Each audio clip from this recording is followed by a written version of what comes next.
millions of us can breathe a new sigh of relief as energy bills continue to take a downward path. But before you break out the bubbly, there's an unfortunate twist in the tale. While one aspect of our bill continues to see a sunny reduction, another component, the standing charge, is still rising. It's the fee we all love to hate, hitting us in the wallet no matter how much energy we use. A typical household standing charge now comes to a whopping £334 a year. I'm James Flanders, the Sun's consumer reporter, and I'm going to explain everything you need to know about the pesky charge and whether you can avoid it altogether. We're often told there's nothing as certain as death and taxes, but when it comes to our energy bills, the standing charge remains indisputable. So what is the standing charge and how is it spent?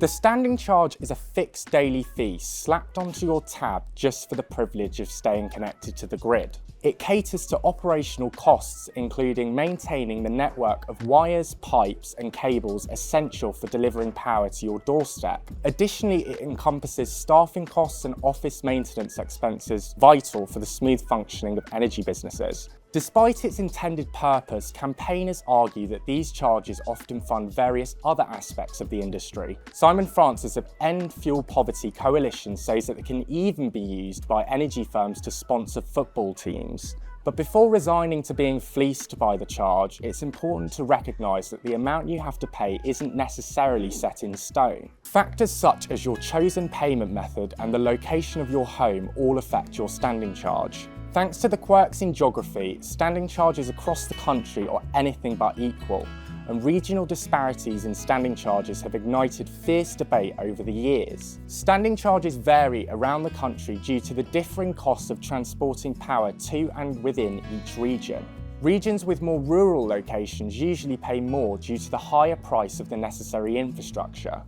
For instance, residents in the northeast will feel the pinch harder than most, with standing charges totalling £375 a year as of April 2024. But down south, it's a completely different story.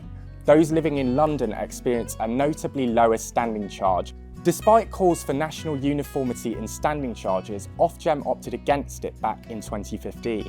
While most suppliers slap you with those pesky charges, there's one rogue firm in the pack.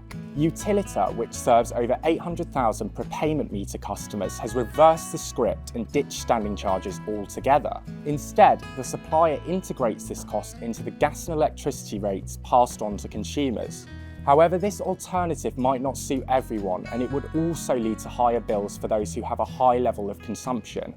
Indeed, eliminating the standing charge altogether isn't a straightforward solution, according to bigwigs at Energy UK and Ofgem. They argue it's a risky move that could leave vulnerable groups out in the cold, with higher bills hitting those least able to afford it. But figures obtained by The Sun show that roughly 5 million households could immediately cut their standing charge by switching the way they pay their energy bill. Those opting to settle their energy bill through credit, debit card, standing order or cheque shoulder higher costs for gas, electricity and standing charges. It costs more to pay this way because energy suppliers need to recoup some of the administrative costs associated with accepting these payment methods. So if you are one of these customers, switching to paying your energy bill by direct debit is one of the simplest ways to reduce your standing charge. You could save roughly £35 a year by doing so.